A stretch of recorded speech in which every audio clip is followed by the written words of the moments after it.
The letter smelled of oranges. Robb did not know it until later, after his seal had been broken and the vellum unfolded over a map stained with grease from a dozen councils. The scent arrived a heartbeat after the raven's claws had scraped the tent pole. Faint at first, then clinging, like summer remembered in a wet spring. The Riverlands had a way of softening everything into dampness. Boot leather, parchment, iron, even anger, if left to soak, grew heavy and quiet. The smell was wrong here, too bright, too clean. It cut through wool and canvas and the steam of men and horses as if it had carried its own air across the leagues. He was standing over Riverrun in miniature. Stones painted red and black and gold littered the tabletop, their corners shining where fingers had polished them out of habit. The Blackfish had set the Lannister pieces along the road to the west and tapped twice, when he made his point. Catelyn had said nothing during the last part of the council. She kept her hands folded in her lap and watched her son, as if to fix him in place the way mothers did with the eyes they had given away, and only now and again did her gaze slide sideways toward Roose Bolton, and when it did Robb noticed and wished that he had not.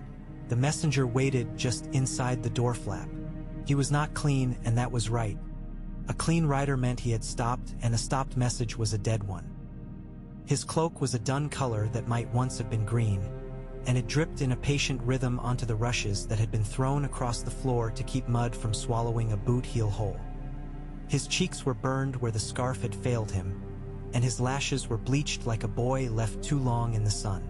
The seal he held was not one Robb knew, but every man and girl who had ever stood in a market anywhere from the Mander to the Blackwater would know it at a glance.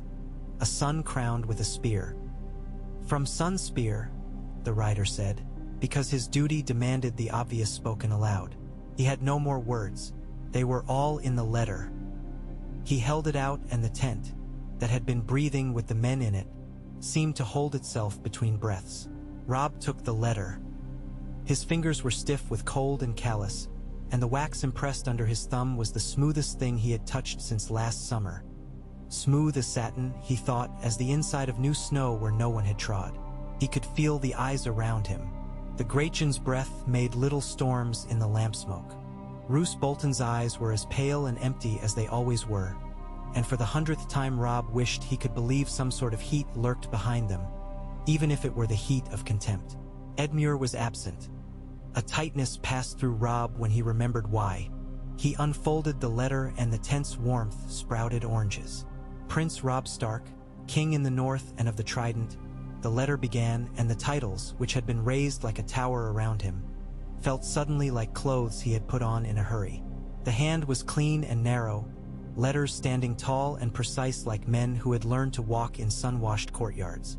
If the words had been a man, it would have moved very slowly, and Robb's first ridiculous thought was of Vayen Pool in Winterfell, counting cups in the cellar in a voice that never became flustered no matter who was shouting above him.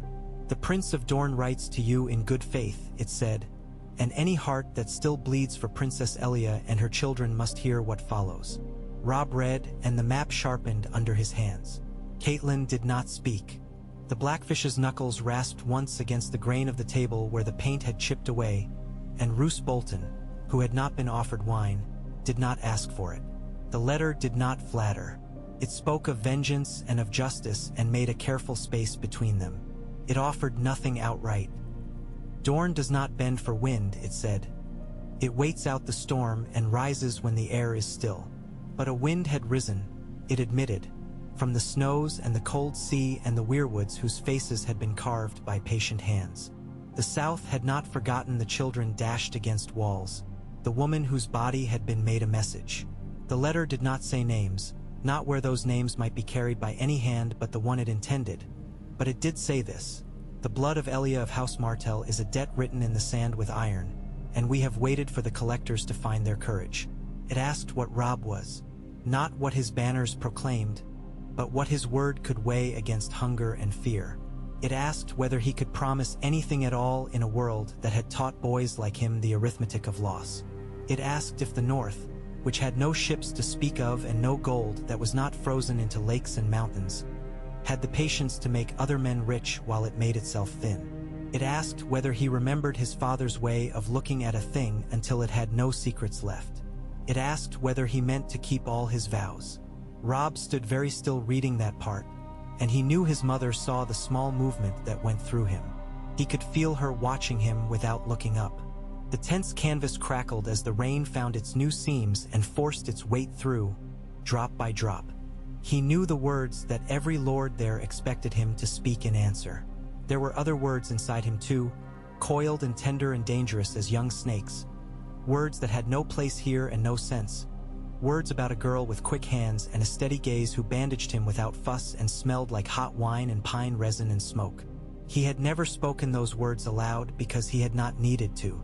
He had only needed to not act on them. He folded the letter with care that pretended indifference. "Dorne writes," he said, and only when he said it did he realize how strange the sentence was.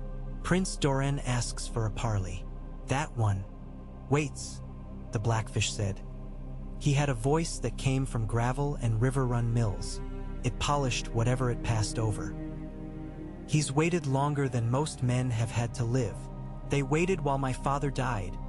The Great John snapped, teeth flashing through his beard. "What did they do then? Huh? Sat in their hot gardens and peeled fruit.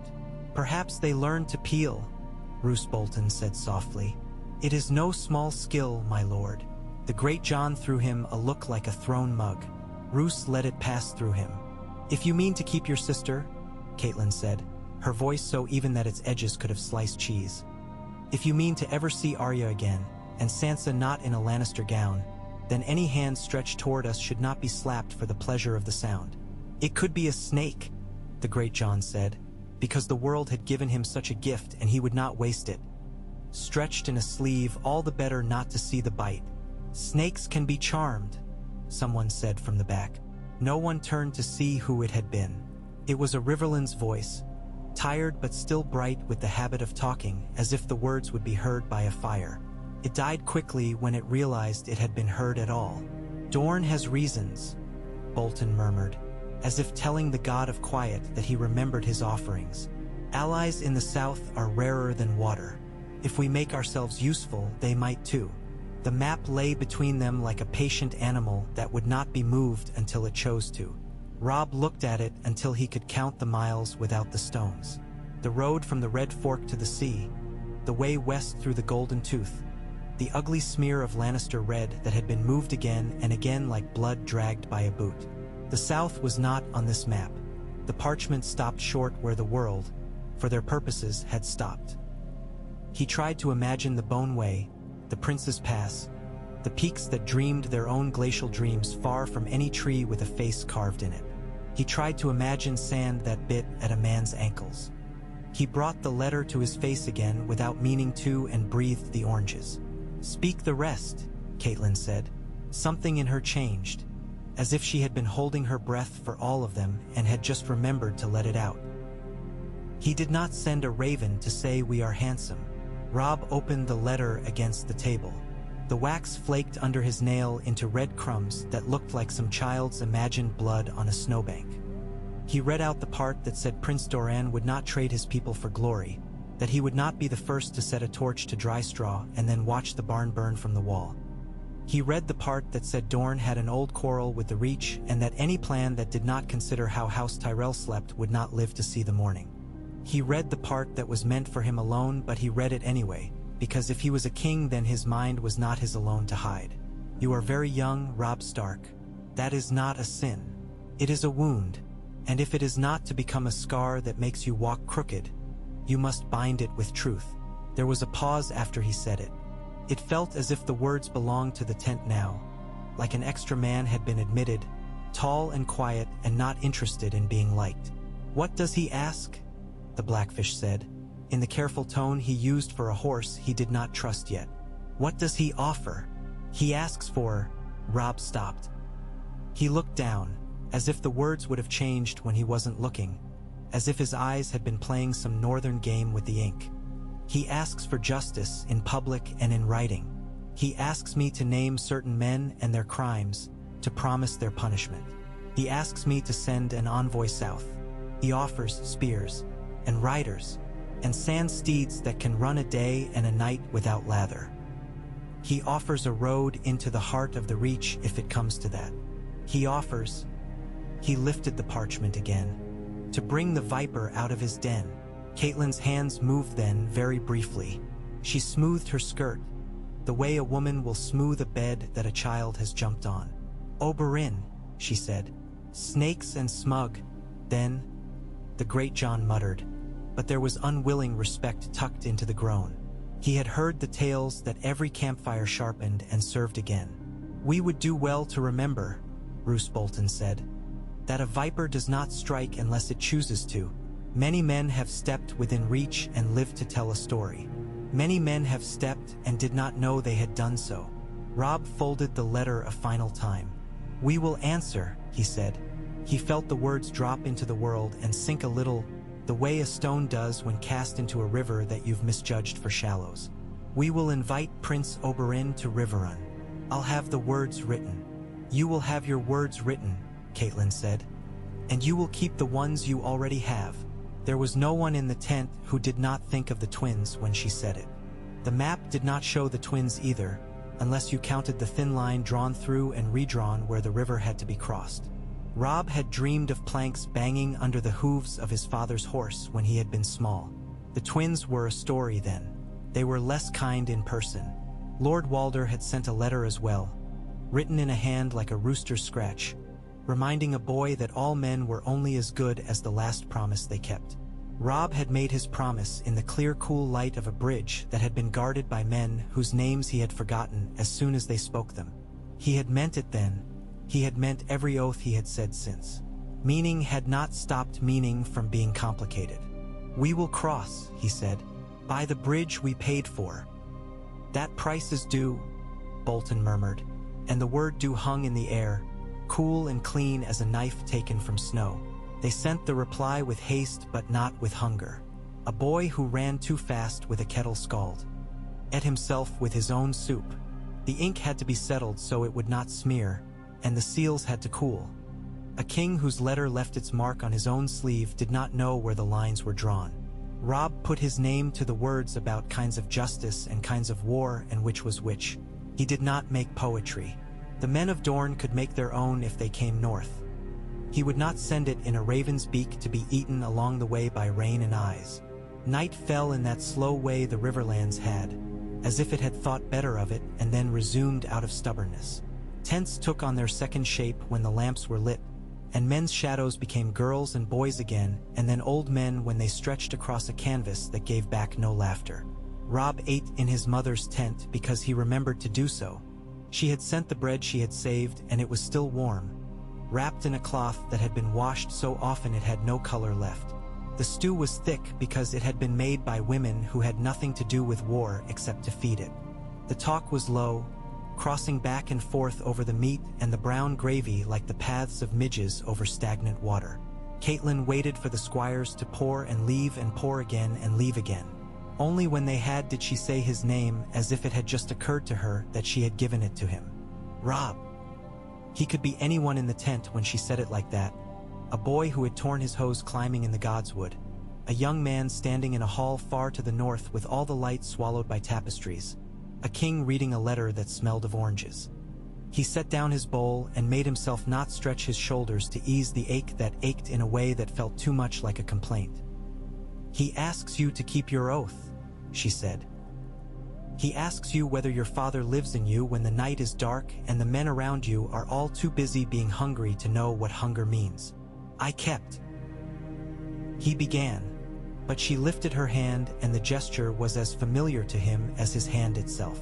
"You did not break," she said. "Not that one.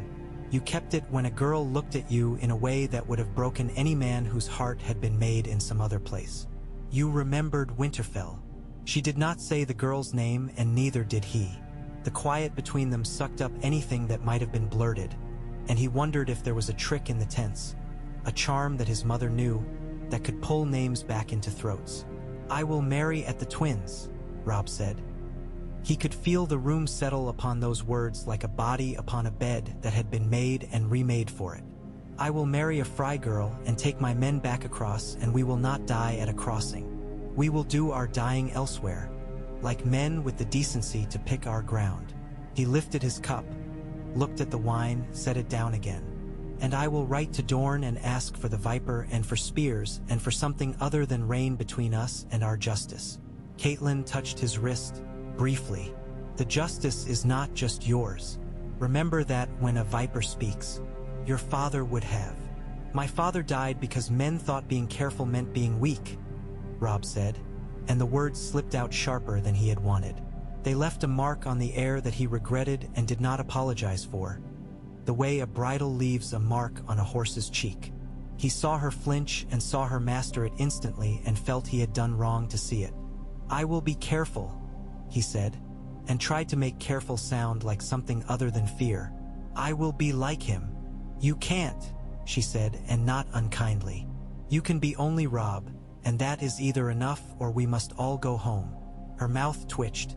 "I do not have a home." He reached for her hand then like a boy, and their hands were not hands that fit easily into each other anymore. "You have one," he said. "I have one," she agreed, and squeezed his fingers as if closing a door against the draft. Prince Oberyn Martell did not arrive as a prince arrives. He came as a man who expects that being known is its own introduction. There was nothing in his retinue that told a northern soldier with mud on his boots how to stand. There were no bright banners snapping in the rain. There were a dozen riders on sand-colored horses, and women among them who wore breeches without apology and laughed without asking leave. They brought the sun with them in panels of cloth that had been wrapped around their heads and shoulders and now slid down to their necks, bright, impossible colors in a world where everything had been bleached by a winter that had gone away only reluctantly.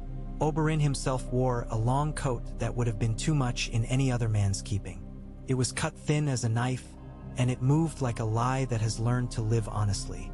He had a smile that made the men who saw it stand the way they stood when someone shouted that a horse had gone loose, ready to be amused or trampled. His face was the face of a man who never had to perform surprise. It would be wasted on him. He let his gaze, dark, liquid, unbothered, take in the courtyard of Riverrun where water lived even when it had not rained for an hour, and he laid his palm flat on the neck of his horse as if to share a joke. He was not old. He was not young. He had a way of walking that made men who had learned to swagger suddenly develop doubts about the art. Robb stood on the steps below the tower and did not move until the man had come to the place where his motion would have needed to stop anyway. He had dressed in plain gray because he had discovered that men who wore furs every day wore none when they wanted to remind themselves how to think. He did not wear a crown. His sword was on his hip where it always was. His hair had not been tamed with oil. It was a thing he carried with him, like his height, like the way his face was unfinished if you remembered the boy he had been. He had his father's mow. Tach people said, when they wanted to say that the boy had not disappointed them when they looked at him. "Prince Oberyn," Robb said. "King Robb," Oberyn returned, and dipped his head ceremoniously to a degree that could be read as mockery by a man who wanted to see it. "You wear the river well." "I was supposed to wear snow," Robb said. "The river will do." "And what of heat? You have a letter that smelled of it." He tilted his head. "Did you smell it? I do that when I am feeling rude." The great John, who had never surfaced this long without some remark, snorted in a way that could have been the start of something. He shut his mouth as if he had found a seed in his bread. "We have a room," Robb said, "in which we can be rude together." Oberyn's smile widened slightly, like a door pushed from the other side. "I prefer those rooms." They did not go to the great hall, which was not so great, but to a chamber that had been used once for men with quills to count fish. There were still hooks along the walls. Someone had hung cloaks on them out of habit. The table here was not a map table. It was scarred and low and the perfect height for men to lean on and pretend their bodies had nothing to do with their minds. The blackfish was already there, and Roose Bolton, who had slid in earlier like the cold under a tense edge. Catelyn stood with her back to the window and a draft moved the hair at her temples. "Your Grace," Oberyn said to her, and bowed more deeply than he had to Robb. "And Lady Stark." He moved his attention to the blackfish and something significant passed between them, a knowledge of hard water and harder edges, perhaps. He looked last at Roose Bolton and did not look long. "Prince," Catelyn said, We are honored.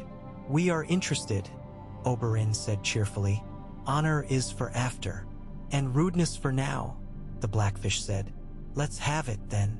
Oberyn did not sit until Robb did. He did not stretch his legs out under the table in the way men who expected to own rooms did.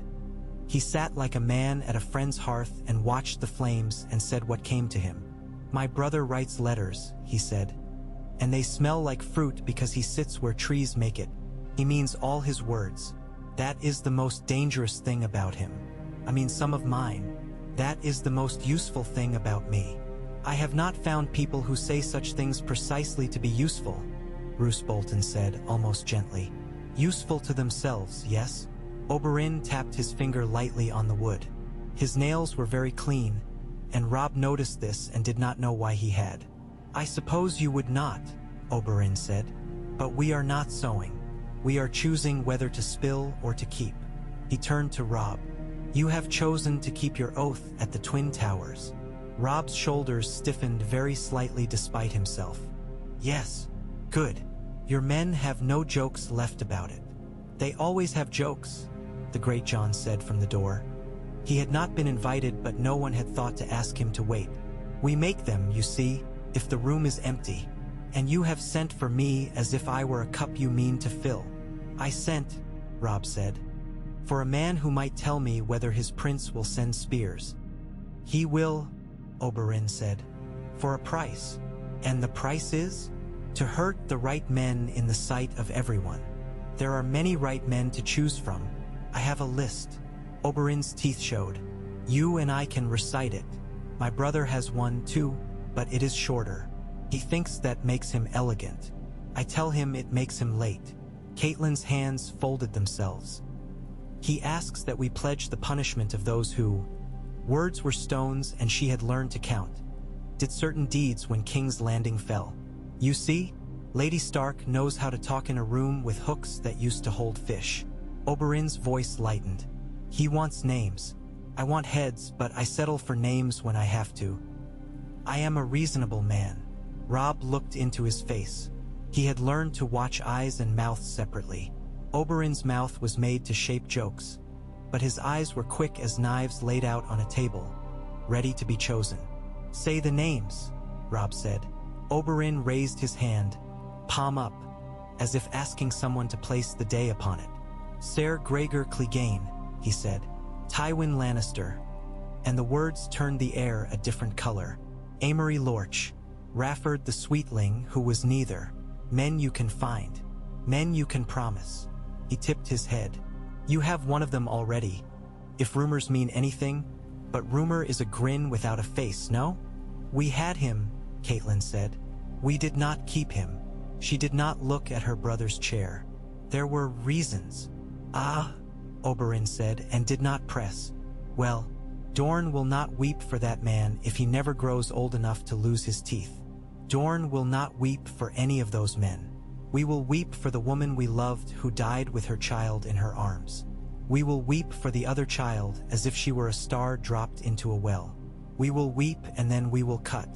But we do not cut recklessly. You ask me to write that I will put Tywin Lannister to death. Robb let the words sit. He wanted to hear them out loud as if they were not already living inside him. And that I will fight any who try to stop that justice. Oberyn's hands were folded now. My brother asks for the writing. I ask. He smiled the way a man smiles when he can't help it. For the blood. What do you bring? Roose Bolton asked. And this time his gentleness was something else. The membrane over a pit. Other than fruit. We will bring spears, Oberyn said, counting with a head tilt that made the movement seem like a game he had already won. And horsemen who ride as if air were a thing to be cheated. We will bring a way through the mountains into lands that think themselves safe because they have never liked us. We will bring our hate, which is patient.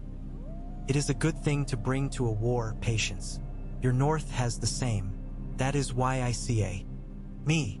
Because we are patient, Robb said.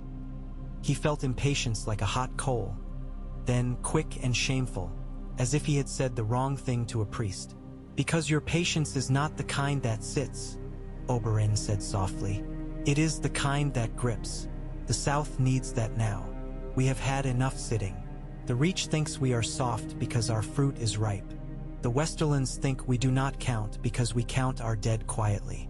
The capital, we know what the capital thinks because we have family buried under it. He paused. A letter is not enough. I came because your men needed to see my eyes when I said we will bleed beside them. They do not trust eyes that have only seen sand.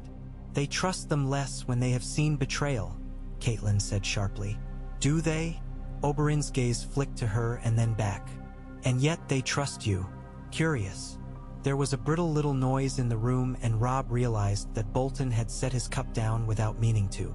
We will write what your prince asks, Robb said, before the air could turn. We will swear before gods who hear us, even here, that justice will be done. We will name them and the punishments and the law.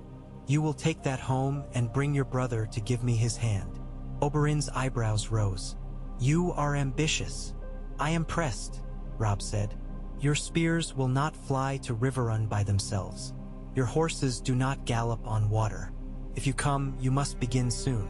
We have a bridge to cross with a bridegroom in the van. The rest of the world knows it. The Blackfish's voice cut the air like the back of a knife. If Dorne rides to war, the Reach will turn its face from its gardens and look. The Lannister hand will be busy counting which fingers it can spare. We will move while it counts. We will move, Oberyn echoed, and his eyes were very bright now. You should not get used to saying we in rooms like this. You must say it where men will hear you and then die because you did. That is the only way I have ever said it, Robb told him. It was not the reply expected, and Oberyn's head tilted again, slowly, as if a bird in him had seen something interesting across a field. Good, he said very softly. Good. The morning of the crossing came like a man with a bad temper, all bluster and not quite able to remember why. The rain had worried the river all night. Rivermen who made livelihoods out of watching water had shrugged and said the twins had seen worse, but their faces did not believe themselves. The freckled children who had run about the yard of the inn were gone, taken inside by a woman who had bundled two under one arm and one under the other and then turned once to look at the sky, as if for a sign that was not there. Robb's horse was sliced out of the mist when he moved, a dark wedge that bit the air and made lines in it. Lord Walder had sent a dozen riders to meet them before they reached eyesight of his towers, as if the old man's bones could felt the thunder of hoofbeats the way some men feel the storm in their knees. The marshes that wove around the approach had thickened with green since last week. It was always last week here. Nothing stayed, nothing lasted, nothing died. The riders wore fry blue and silver and had their liege's chin, sharp and narrow and hungry, with the same small mouth pursed against the world. The man at their head was Walder Rivers, a man who looked like a player who had never met an audience he didn't suspect of plotting to laugh at the wrong time. He bowed in the saddle and did not spill contempt onto the road. That was something. My Lord King, he said. My Lord Prince. His mouth had to work a little. He did not want to call someone from Dorne a prince the way he did not want to call a man from the north a king, but he had the habit of obedience where there was skin in the game. Oberyn inclined his head like a man acknowledging a flaw in a horse that could be ridden past. He rode on as if the insult had never been uttered. Robb signaled and his men spread out behind him, gray and brown and black and the blood colors of northern cloth that had not been meant to be seen by anyone but wives and mothers by firelight. The towers rose pale as bone, wet as tongues. They stood with their legs in the river, ugly and inevitable and honest about their purpose. Between them the bridge stretched, planks and chains and the infinite little creaks that made a body think of teeth. The banners that hung above were washed until their threadbare looked like elegance. Walder Frey's token was everywhere, like moss on stone.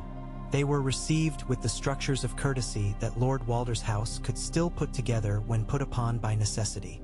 Servants, thin, watchful, with fingers that knew threads, took cloaks and offered towels that were not entirely dry. Women with meager bosoms and clever eyes took measures with their gaze. Men with the kind of hair that would be dry before you reached the end of the hall stood at their shoulders like accidents that would happen later. Robb kept the weather on his face and did not let it drip inside him. Lord Walder was old. He had become more old since last they met, as if he had found a cupboard where more of it could be had and had taken without counting. His lips shivered around his grin. His eyes were needle-sharp and watery. He sat like a spider who had forgotten the threads and had to keep reminding himself that they existed. He wore, glorious thing that it was, a gown of some heavy cloth that might once have been green. Men like him, Robb had learned, cared for such gowns as soldiers care for knives. You replace what works you until it does not. You came, Lord Walder said, his voice a scrape that had learned to fancy itself a caress. And you were not late. There's duty for you. His eyes jumped, cat-bright, to the man beside Robb. A viper spread out on my table. Let us hope no one sits on you by mistake. Most men who sit on me, Oberyn said with a pleasant smile, take care not to mistake the experience for a chair. Walder's laugh clattered. The hall was too big for it. It rolled around and came back thinner. He began to speak of daughters. They came in procession, their mouths prim, their hair combed and combed and combed again by mothers who could not afford ribbons.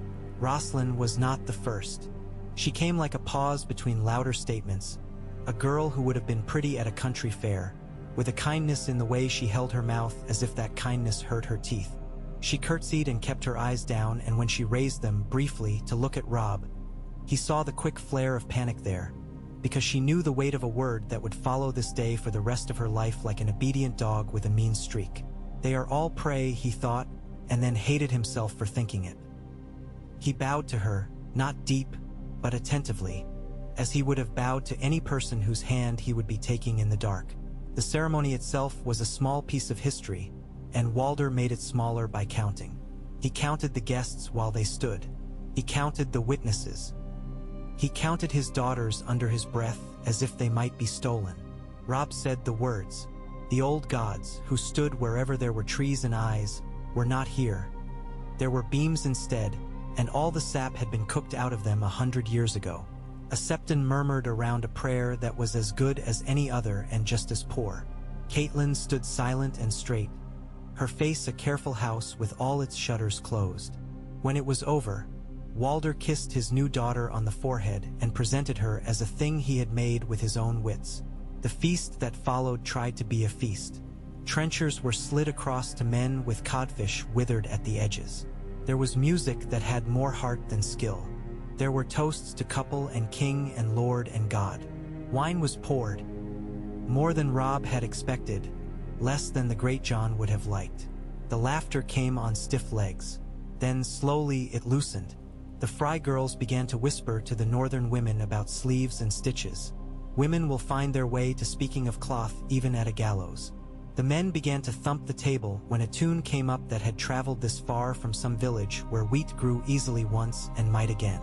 Rosalind sat near Robb and did not try to be anything she wasn't. He loved her a little for that, and was ashamed of the word. He asked about her mother, and the girl spoke of love with care, as if the word were a cup that might be knocked over. She told him she liked ravens, and that she had never ridden farther than the next village, and that old Chet, whoever old Chet was, had taught her to whistle like a kestrel. He told her a story about a boy and a dire wolf in the Godswood, and when she laughed it was not because he was a king. He took a fig that had worked its way from Dorne, no doubt through hands that had taken their shares and left only skin, and he split it with her. When their fingers touched, he saw that her hands were rough where they ought to be. She would not break. He put his palm over the table once, and she set hers on his for the span of a heartbeat, then withdrew. The gesture was as shattering as if the roof had fallen in and he had survived. The great John rose, bellowed something indecent, and drank to it while men who loved him swore they had never heard it. Roose Bolton stayed not quite at the edge of the light and ate with the appetite of a man who has gotten out of a long swim onto a shore he does not trust. Oberyn Martell, for his part, stayed present in the hall in the way a candle stays present. You see it even if you swear you did not look. He spoke to a Fry bastard girl with hair like a horsetail. He made her laugh, a true, bright sound that shocked the rafters. He traded tales with a man from the Neck, and the two of them were very generous with each other regarding the capabilities of their respective peoples. He sent a plate of something that had suffered under northern cookery to Robb with a glance that said, "Suffer is not the same as die." On the marriage night, Rosalind trembled until she did not. Robb had expected to be clumsy with kindness. He surprised himself with stillness. He had learned, in the past months, that the body is a hunted thing and must be approached as you approach a mare that has been beaten. You pretend the world is quiet, and you make it so with your hands. He spoke as little as he could and touched as if he had never touched anyone and never would again unless she asked. She did not cry in the way he had seen women weep at funerals, but tears came as if she were sweating through her face. When she laughed once, small, startled, the creature under all this finding some light, he thought the world might still be habitable. When it was done, they lay like the aftermath of rain on that part of the roof that you have always meant to fix and have not. She put her head on his arm. His arm remembered being a boy's arm that had lain beneath a wolf's weight, the heat of summer's breath at his wrist. In the hour before dawn, he woke and listened to the river argue with itself and knew, with the kind of knowing that feels as if it had been already made before you came upon it, that Walder had not poisoned anyone, had not set crossbows under the cloth, had not invited bards who were better at murder than music. He had chosen coin and pride over blood this time. The old man could still count, and he had counted Dorne among the numbers. Oberyn's presence had hung in the hall like a lantern. What it had lit, all had seen. Robb lay still so as not to wake the girl, and followed the thought as far as it would go without waking anyone else inside him. He had married a fry girl. He had not married the healer with the smoky eyes. Her absence lived in him like a tolerable pain, the kind that comes after a bone has been set and you can walk on it again without gritting your teeth. When he rose, the air had the iron smell of a day that meant to be done with rain. He dressed simply and went to find the men who were to be trusted awake. The courtyard was full of men pretending not to stare at Dornish horses. The animals held their heads like dancers who imagine everyone is watching them and are rarely wrong. Oberyn stood by the gate as if he had grown there overnight. He had not lost any sleep that he would admit to, but the bruised blue under his eyes told another story, and he did not care if it told it. He watched the freckled children now return to their yard, and perhaps he remembered other children whose names he gave no one. "You are wed," Oberyn said when Robb reached him, "and no one died of it. A victory. We must celebrate what we can." "We will celebrate when we have a road that's ours," Robb said. He held out his hand. Oberyn took it with a quick pressure and let go. He did not care for hand-holding, it seemed, unless there was a bed involved. "We will ride in a day," Oberyn said, as if the action had been paid for and now only the taking remained. "I have men who want to see what a river looks like when it's angry. The sea we have, the desert we know. We are collecting water." "Collect what you can," Robb said. "When we reach Riverrun, we plan. The Tyrells will not drink tea while you walk the Prince's Pass." Oberyn's smile was a slash that did not bleed. "No, they will not. I hate them less than I hate others, which is sometimes worse. A simple hate is easier to carry." "Carry it," Robb said. "We will need beasts of burden." That made Oberyn's laugh come out in a clear, bright ring that made a fry girl startle and grin at a man she had vowed not to. Plans had a taste when too many men sat over them. Lamp fat and breath like wool, and the old tang of iron on lips. The maps came and went like the tide. They had begun to wear at the edges. Soon they would have to be replaced, and there would be no vellum for new ones, and then they would fight in their heads as men always had. The plan that grew in the room with the hooks was not a clever plan.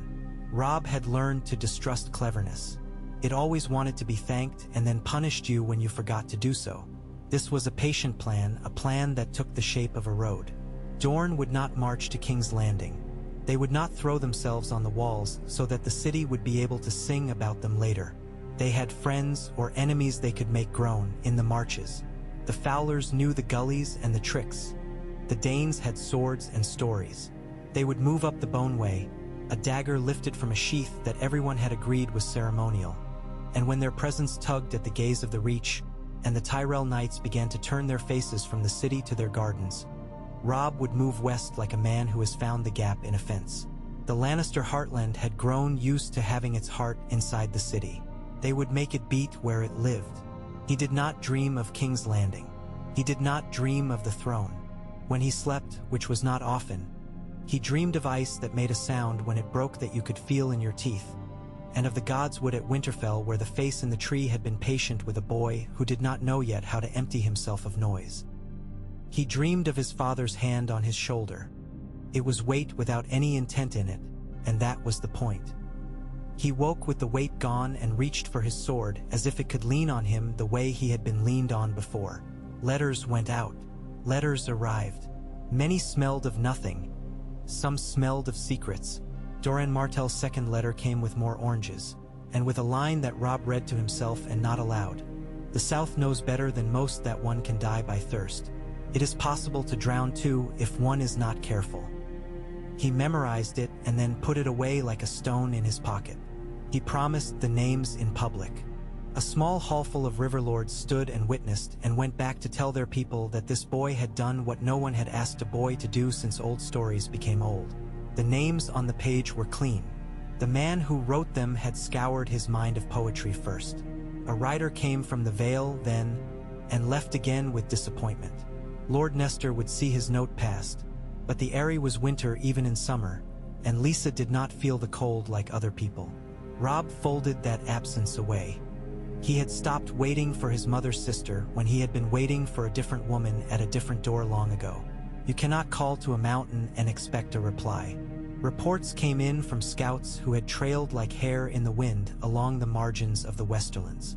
Villages had begun to chafe under soldiers who had learned to like the taste of taking. Men who had worn Red Lion's war would smoke now and smelled of sheep because they had stolen more sheep than they had thought they might and couldn't keep from bragging. Boys were learning to lift knives from tables like old men and had no old men left to teach them that knives are just knives. Robb took joy where he found it. He watched gray wind run along the battlements at dusk and let himself imagine the wolf had thought of him before he thought of the wolf. He watched the blackfish polish his sword, as methodical as a man paying a debt with small coins. He watched Oberyn teach a northern boy how to sit a sand steed without being bucked off every 3 breaths. "You must be an insult," the Dornishman told him, serious as a priest. "The horse will learn to hate you so much it will keep you alive to go on hating." The boy whooped when he managed 10 steps and then fell into a puddle, and Oberyn laughed, and the sound made men turn as if they had heard something fall out of the sky which might be good to eat. At night, when there were few eyes left to practice being brave, Robb walked with Catelyn along the outer wall. They did not need to speak all the time. Silence had become their familiar. "Do you trust him?" he asked once, and he did not need to say who him was. "I trust him to be himself," she said. "I am not sure I trust the self that withholds from me. I am sure I do not trust people who give me everything." "Is that why you trust me?"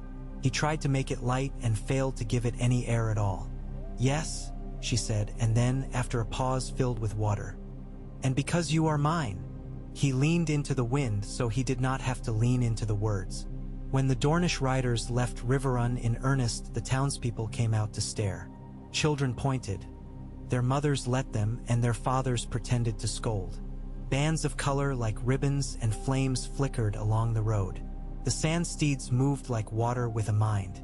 Men from the salt marshes watched with narrowed eyes. Men from the hills smiled despite themselves, because a horse is a horse even if it is a foreign one. Oberyn raised his hand once as they passed a boy with straw hair. "Come to Dorne," he called, as solemn as a vow.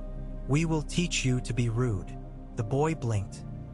His mother swatted him, not for the invitation but for the look on his face, and the prince rode on laughing. "Will he do?" the blackfish asked from the wall, and his chin jerked toward the dwindling procession. "He will," Robb said. "If he dies, he will make a good story of it first." "I never liked stories that begin with good intentions," the blackfish said. "They never end in good conclusions. They end where they end," Robb said. "We are only ever in the middle." The plan began its slow becoming. News came knotted into the arrivals of men and horses from the south. News that was more weather than information. The Tyrells were stirring. a lord of some small house had been insulted in a way that required 10 horses to ride out and teach the insult a lesson. A trader in green silk had wept when the price of oranges had been mentioned and then raised her own until the weeping stopped. The marches bristled. Dorne's spears did not announce themselves in any place where the sun did not already favor them. They moved along the bones of the mountains and into the creases where rain hides. There were skirmishes. Skirmishes were men's ways of asking the day who owned it and being answered with swords. Dorne did not overreach. They let the reach come to them the way an animal will let a hand come if it has learned that the hand will stop before it strikes. Then they struck. Oberyn sent letters that were half report and half flame.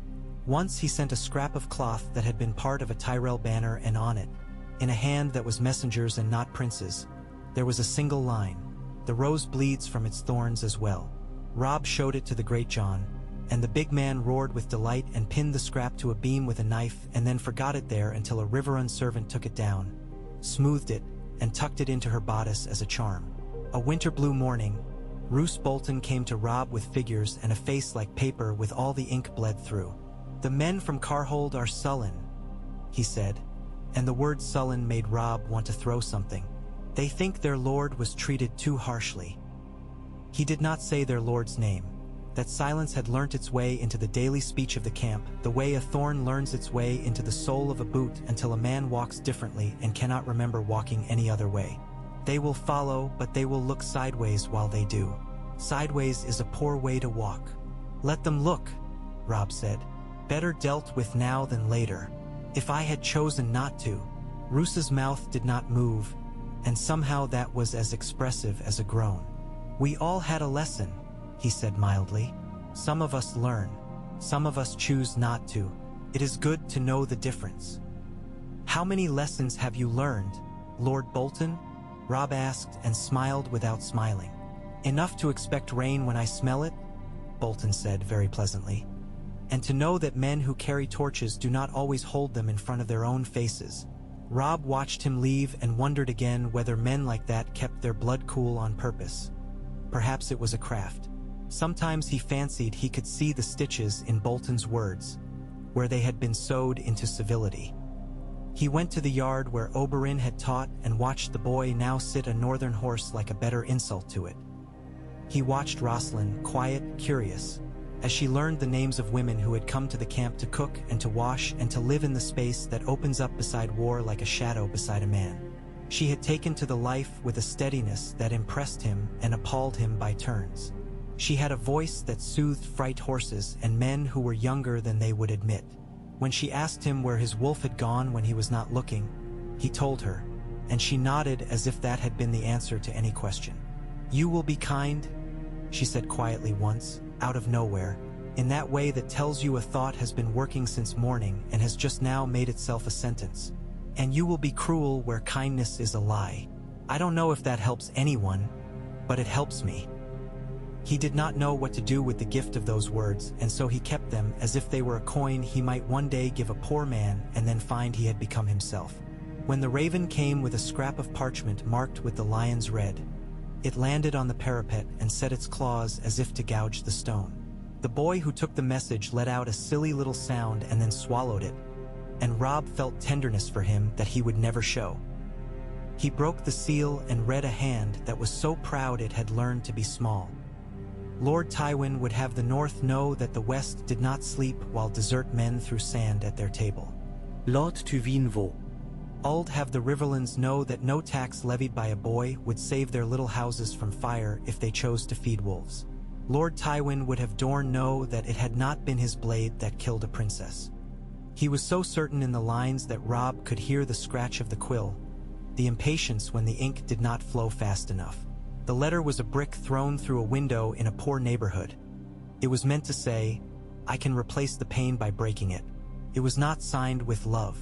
Robb folded it and thought about the act, and then he folded it again and felt the stiffness fight him, and he felt good about that. He had wanted a measure of the man without men between them, and he had received the measure he had expected. He sent the letter to Catelyn, who read it and said nothing for a long time. He sent a copy to Dorne with the note, "He denies. I swear." The denial contained underlining that did not show in ink. Oberyn's reply was not a letter. It was a man without two fingers, who had a laugh like a lately plucked lute and who told a story that made men throw back their heads. It was a sack of coins with reach mint that had been taken from a cart that had thought to be clever and had not been clever enough. It was a dagger with a blade that had been driven into the body of a man who had accused the Southrons of only knowing how to poison and did not live to be wrong twice. It was also a piped sweet that Rosalind bit into and then laughed as sugar fell onto her sleeve. War was many things, and sometimes one of them was sugar on cloth where it had no business being. The slow churn of the plan moved, rutting two wheels into the ground and requiring every day to be shouldered and pushed. Men began to go missing in ones and twos, as men do when they have had enough of learning what fear does to one's piss. Some returned guilty and grateful. Some returned colder, with tales that did not live long because the air in the camp killed them. Some did not return at all, and their names lived only in the mouths of wives who could not taste anything else. A raven came from the wall and was received by men who had no reason to be polite to cold men. It spoke of shadows in the snow and of things that had begun to move. Robb put it aside and then did not. He took it up again when the night was the kind of night that turns even a wolf's breath into steam that can be seen by anyone with eyes. He sat by a candle and watched the wick sink into its own light, and he thought of his father who had believed some things to be true even if they had not been true for 100 years. He thought of Winterfell as a house that could be remade. Then he thought of the Tower of Joy, a thing he did not remember and yet which rose up in other men's voices like a hill you cannot see until you are standing under it. He thought of Dorne and of a woman whose blood had been allowed to dry on a floor, and he thought of Doran Martell, who had sat for long enough to grow into the chair that held him. He thought of Oberyn, who refused to sit. He thought of the Tyrells and their roses and the knives they kept beneath petals. He thought of the Lannisters and their gold and their aging lord who sent bricks through the windows of the world and imagined that being able to pay for glass was the point of living. He stood. He went to the wall. The night had no color, only texture. It picked at his cloak the way nervous fingers pick at a scab. He breathed and his breath told him he was alive, and his breath made him think of every other man drawing breath within the miles of his hearing, and that was a kind of terror that no wine and no bed could strip from him. "Soon," he said to no one. "We will move soon." In his mother's tent, Catelyn slept and woke and slept again in that way women learn to when no one asks what it costs them to do so. She dreamed sometimes of boys she had not born. She dreamed of girls who had left her. She woke with tears like cold water on her lips and wiped them away and told no one. She began to write letters to houses who had once sent baskets with ribbons to celebrate births. She made her hand even and slow and kind. She did not beg. She asked. The letters she sent returned sometimes with a single sprig of something tucked inside. Rosemary for remembrance, rue for regret, thyme for courage. A woman who had lost 3 sons to 3 different roads sent back only a little square of wool, undyed, as if to say, "I have no colors to offer you." Catelyn pressed that wool to her cheek and found she had not, after all, forgotten how to cry without noise. The day the scouts came stumbling in with a reach banner turned upside down and a tale of men in green and gold who had left their blood in puddles along the gorse, the camp let out a breath it had been holding for 2 fortnights. The Tyrells had shifted, had turned as expected to look to their own fields. A rider almost fell out of his saddle laughing, and when he told the story he had to stop twice, too pleased by his own good work to shape a sentence without getting drunk on it. Oberyn had been at the edge of a ravine with a handful of spearmen. He had looked up the slope and smiled in a way that had made a knight of the marches want very much to go home to his mother. Then he had turned and walked away. The Reach men had followed, insulted. They had, in following, done exactly what the ground wanted them to do. The earth is an old ally. Oberyn did nothing foolish and nothing fancy. He had merely been where he should be when gravity remembered itself. When Robb heard, he laughed too, and Catelyn let herself smile where no one could see her. They knew that this was a small laughter in a big plan and that laughing is as necessary as breathing, even when you are only doing it to prove the body still knows how. "Now," the Blackfish said, leaning over the map that had, at last, begun to dream of something other than rain. Now we move, Robb put his hand on the Westerlands, and it was as if he had put his hand on the ribs of a sleeping animal. We move, he repeated. He felt something unclench in his chest. It was not hunger, although hunger would follow. It was not grief, although grief watches every step a man takes in war and keeps time. It was, he fumbled for the word and found none he liked. It was a thing that had bones. He looked east once, toward the place where King's Landing lay like a sore tooth in the mouth of the world. He did not look long. He looked west, toward the mines and the hills, toward the towns where men who had never spoken the word king in any voice other than contempt had begun to say it with a curiosity that was almost as dangerous as hate. He looked south, toward the Bone Way and the Prince's Pass and the men moving there in colors that had not been seen so far north in 100 years. He looked north, always and at last, toward a home that had been burned and could be rebuilt, toward a wall he had never seen and might yet have to. He took a breath and tasted oranges and iron and wet wool and the smoke of a dozen fires and the faint hint of the sea carried on some stubborn breeze, and the taste was what it had always been, the taste of a life that had to be lived now in order for anything else to be lived later. Send the riders, he said. 3 days. Pack the wagons. Tell the men to put names to their blades. And the viper? The great John asked, gleeful as a boy given leave to jump the long way across the stream. He is already ahead of us, Robb said, and felt the truth of it settle like a weight that did not bow him. We will catch up. In the hours that followed, the camp took its own shape in men's hands. A cooking pot found the cart it had left. A smaller boy found the place his shoes would be kept so he would not cry for them in the night. A letter was sealed and entrusted to a man who would not drink it away. A girl from the twins tucked her hair into a scarf and discovered she did not remember, for a moment, the names of any of her sisters. The Blackfish found a rag and cleaned the point of a spear, because a man who is allowed to command must tell the tools themselves that he sees them. Roose Bolton went to his tent and did not go out for a long while. His men waited in a quiet that had sharp edges. Rosalind found Robb and stood beside him without asking. She had learned the shapes of his silence. Walk with me, she said, and he did. They walked along the river that had given Riverrun its plain and stubborn name. The water muttered in that way it had, as if it had opinions it was too lazy to justify.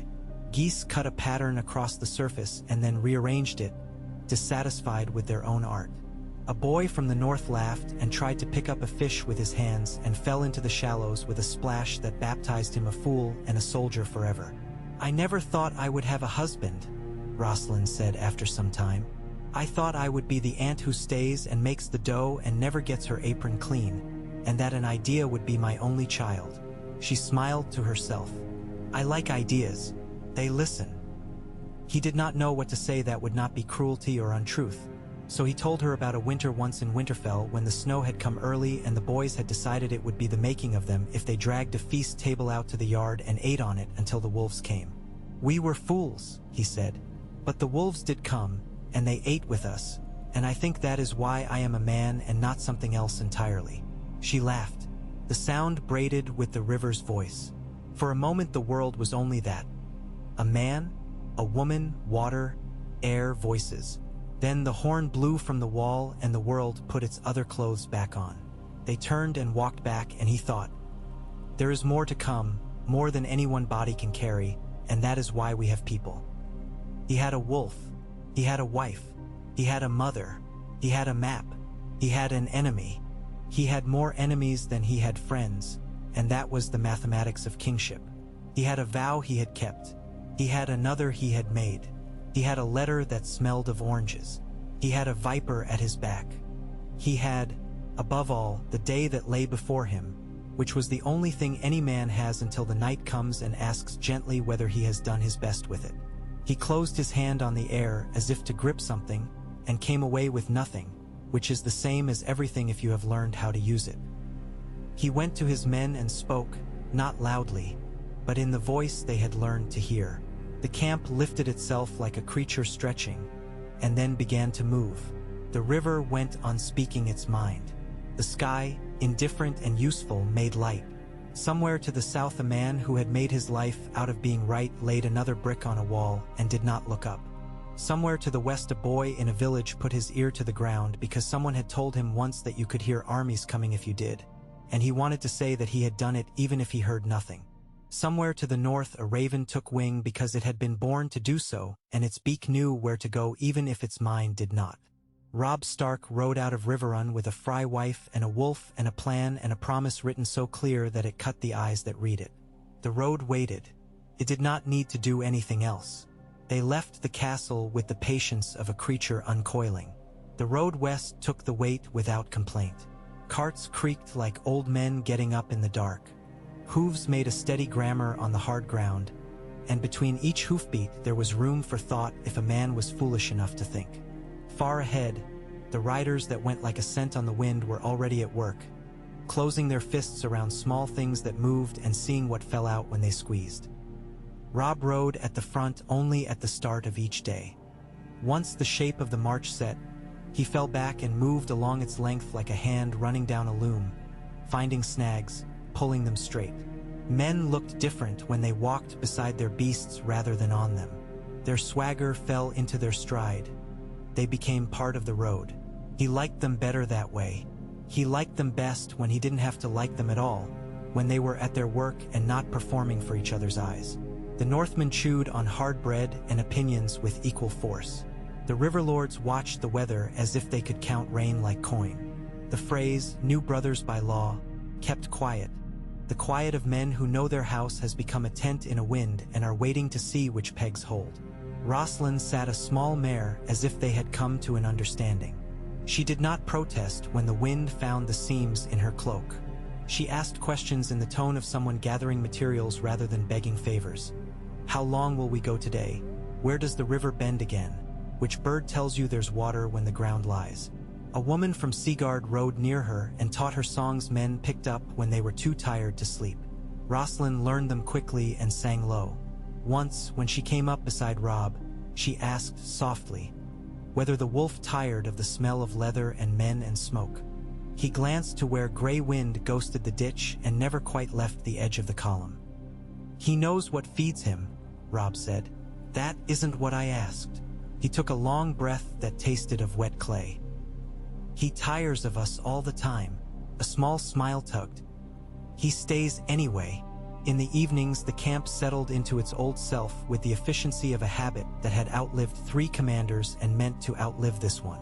Cookfires flared, and the smell that rose was the same smell that lives around wars in every age. Onion, fat, damp while drying too close to heat, bark smoke, men swallowing their words with their supper. Robb listened to the ordinary sounds because the extraordinary ones always announce themselves without help. Once he heard a horse scream somewhere at the far end like a flute that had swallowed a knife.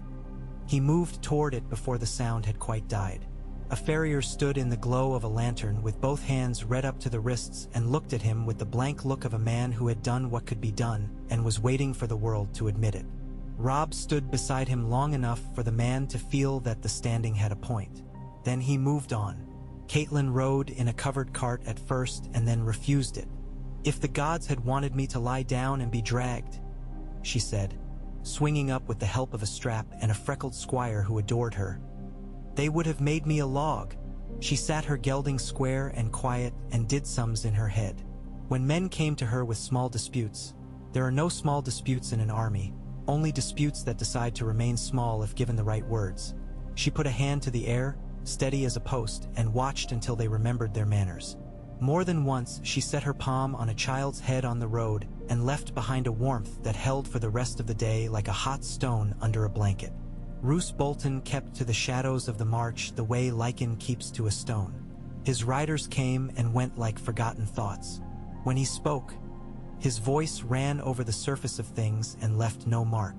He was civil to Rosalind. He was respectful to Caitlin. He was obedient to his king. Robb watched him as one watches ice. He did not look for cracks.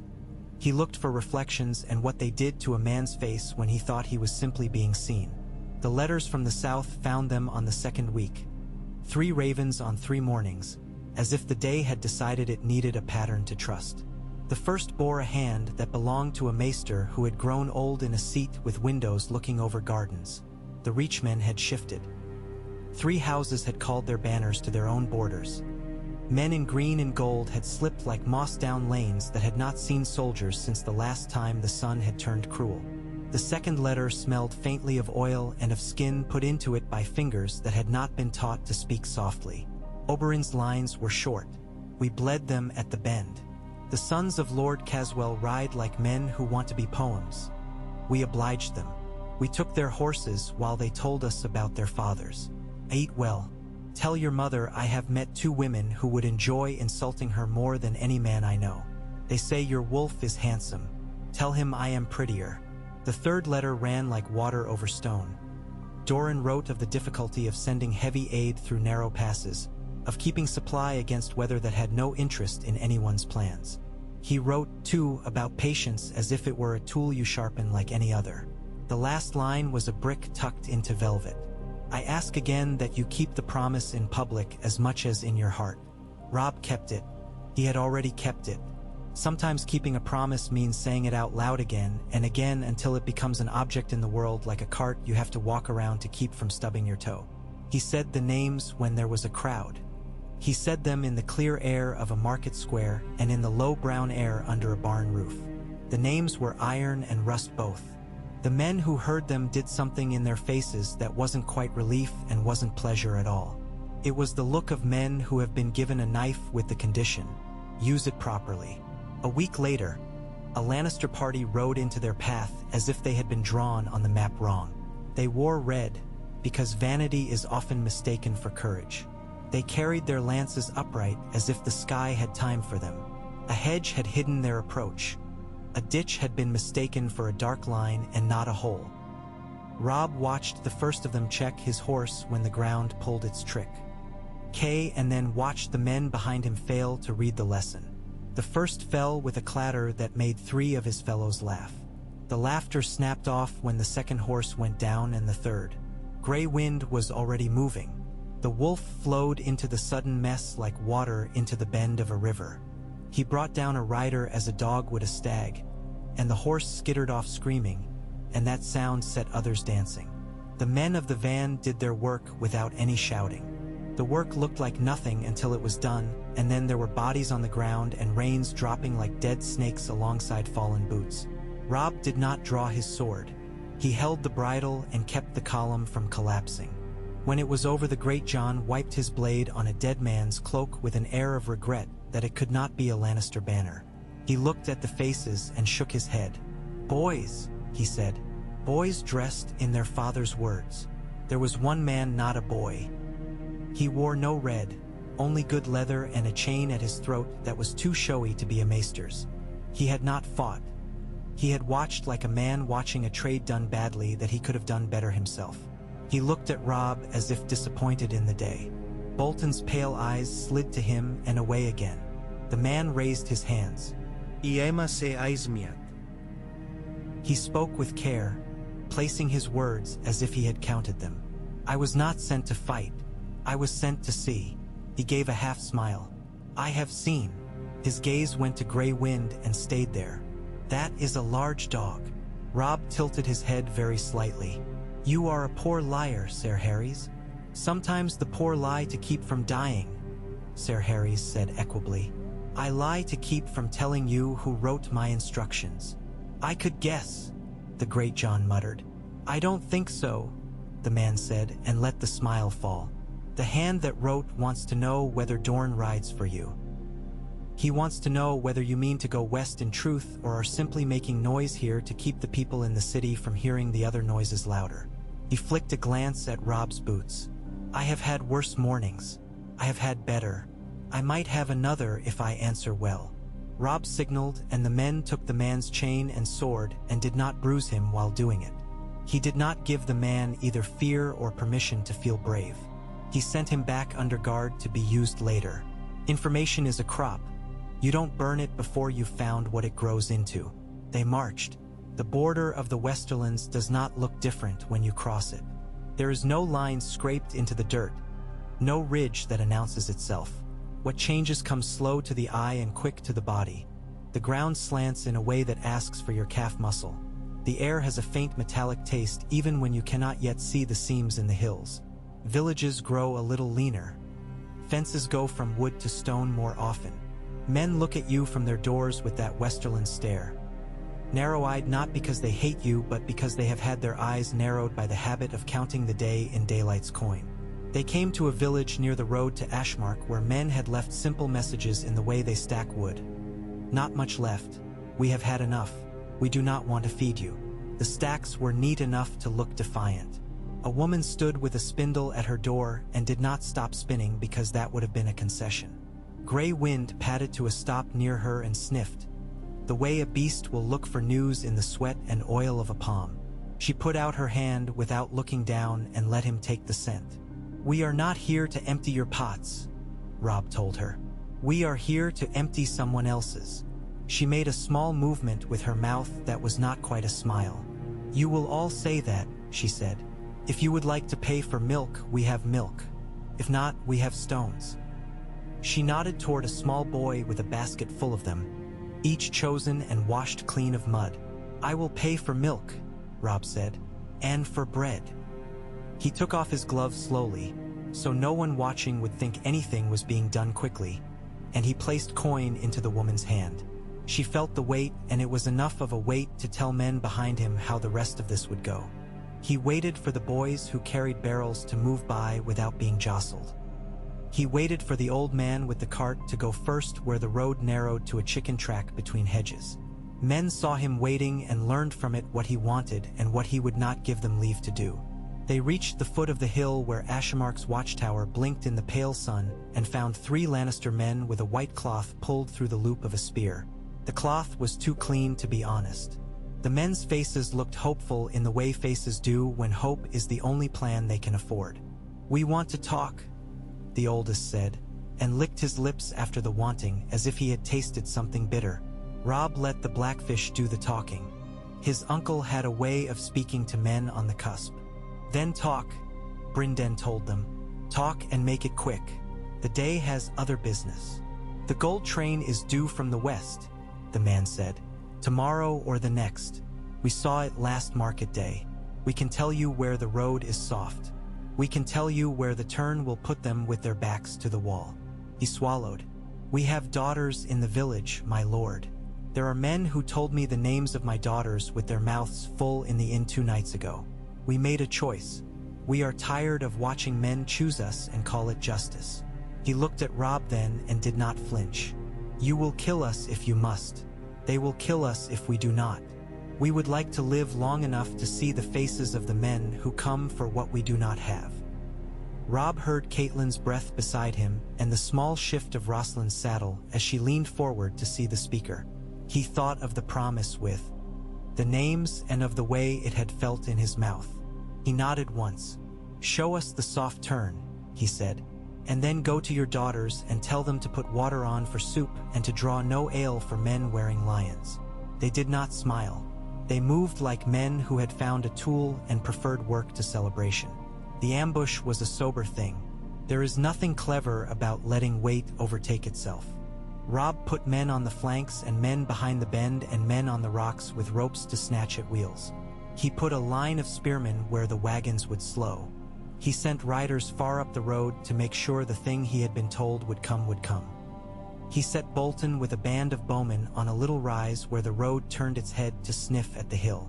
Bolton looked like a bed made very carefully and not yet lain in. The wagons came a day later than promised. They came anyway. There were 8 of them, each armored in its own way. Boards doubled, iron bands set, wheels carved thick. The teamsters had bows, and the bows had been kept from the rain. A company of Lannister men rode before and after. Not so many as would have comforted a soul with sense. The gold was not coin. It was ingots, the dull color that only gleams when a man who needs it holds it near his eyes. The smell of the train was grease and sweat and the itch of guarded wealth. Robb watched his men wait. Waiting is the hardest part. Men who shout in battle itch in silence like children told to keep still while the priest takes his time. He saw a boy from House Manderley chew his lip to a white line. He saw a Karstark man fold his hands over the head of his spear and blow out air slow. He saw Grey Wind flatten himself behind a rock and look like nothing but a piece of land. The first wagon took the turn faster than wisdom. The second did the clever thing and slowed to make room to stop if the first needed to. The third had a driver with pride, and he refused to touch his brake. He was sure he could handle what came. What came was a rut that bit. The third wagon's right wheel sank half its depth and the whole thing yawed. The fourth driver stood in his stirrups and swore and hauled, and his team fought him, and then everyone behind him had to do everything at once, because that is how it goes when thought loses to momentum. The men on the rocks threw their ropes. The men below pulled at wheels. The men on the flanks came in like a tide. The thing that looked like a mess became a plan executed and done with. Robb did not call for slaughter. He called for taking. The first volleys were aimed at horses, not men. The second were aimed at men who did not drop their lances when shouted to. The third were aimed at those who raised torches to their own wagons. Bolton's arrows found those hands. A Karstark man caught a torch with his bare palm and screamed and jammed it under his arm to smother it, because the gold mattered less than the promise that the men who had given this gold value would feel the loss. In 15 breaths it was done. They opened one wagon. The dull metal lay there like loaves that had failed to rise. Men touched it and then withdrew their hands quickly, as if they had burned themselves on some idea of worth. The Great John opened his mouth and the blackfish glared before he could make a jest. Rosalind stood at a distance, watching the faces rather than the treasure. Catelyn closed her eyes briefly, and when she opened them again, she counted the men who were down and determined how many letters would need writing. A prisoner was dragged forward, the chain at his throat jingling obscenely against the wood bands of the cart. He wore Lannister colors begrudgingly. His gear was too good for a mere outrider. He spat blood onto the ground and then realized where he was and did not do it again because his life tasted of it. "Ser Amory?" a river lord muttered, surprised and then pleased. "Well, well." He did not say the man's name loud enough for celebration to attach. The air around the cart changed anyway. Men understood what a captured name might do in Dornish letters and in northern nights around a fire. Amory Lorch kept his chin up as if that could hold the day in place. "You will find no honor in binding me," he said. "You will find none in wearing that," the Great John returned, tipping his head toward the red their prisoner carried on his cloak. Robb stepped near and saw what Oberyn's eyes would see when he looked at this man. Not a soldier now, not even a noble body to hang a story upon. Just a man with hands that had done a thing and would not be forgiven for it by the family of the people whose lives had ended beneath those hands. He felt nothing he could name, nothing neat that could be turned into a sentence and sent as a message. He only felt the small settling that happens when a piece of the picture you carry in your head finds its place. He ordered Lorch bound properly and kept off a wagon where a few men could keep an eye on him and where he could not do mischief with his own shame. He did not make a speech for the men. Speeches come at the wrong moment too often and ruin what was clean. He moved among them, looked into their faces, and let his presence be the telling. Bolton came to him later, when the gold had been redistributed into smaller, less absurd secrecy and the dead had been counted. "If this man is to be justice," Bolton said quietly, standing at Robb's shoulder the way cold stands near a window, "keep him moving. Men have been taken from men by dark hands in the night for less than this. There are those who would call it mercy." "There will be no mercy here," Robb said evenly. "There will be a road and an end." "To Dorne," Bolton said, as if reminding himself what day it was. "To Dorne," Robb agreed. That night the camp wore satisfaction like a borrowed cloak that had to be given back in the morning. The men smiled. They ate better because superstition lets men eat better when the day has been won. Rosalind came to the fire where Robb sat under a piece of canvas strung between a cart and a post. She tucked her feet under her and warmed her hands at the flame. "You are thinking," she said. "I am always thinking," he replied. "Sometimes I even admit it. You are deciding whether to write to Prince Doran in figs or in iron." He looked at her sidelong. "Both," he said. "A letter to Sunspear, a rider to the Bone Way for Oberyn. The spears will sleep easier with this man in their bags." He did not say execution. He did not need to. The word lives on its own legs once you bring it into the room. "I would like to see the man," Rosalind said, and when he turned, surprised, she held his gaze. "Not because I delight in ugliness. Because I have a girl's face and a woman's body, and the world will treat each differently, and I would like, when I am old, to know what happened when you held a man who had held a child by the hair. I would like to know whether your eyes changed." He breathed once, twice. He nodded. "Tomorrow," he said, "when the men are busy with work and not with watching each other be brave." In the small hours Oberyn's rider came, 2 fingers missing and laughter like a broken instrument. He had been sent before the taking, dispatched to keep the road wet between the armies. He delivered the last letter, and then, warmed at a fire and fed, he told, unasked, how the prince had looked standing on a red rock as the reachmen tried to climb it with their horses and found the horses had opinions about climbing rocks with spears pointing down at them. The laughter loosened men's shoulders, tightened others. Caitlin listened and did not smile because the man's missing fingers counted for some mother somewhere, and she knew how to count without learning to like it. In the morning Robb brought Rosalind to the wagon where Ser Amory sat chained. The knight had slept poorly and moved like meat left too long in a pan. He looked up and found a girl and a king, and tried to decide whether dignity could live in the same room as a chain.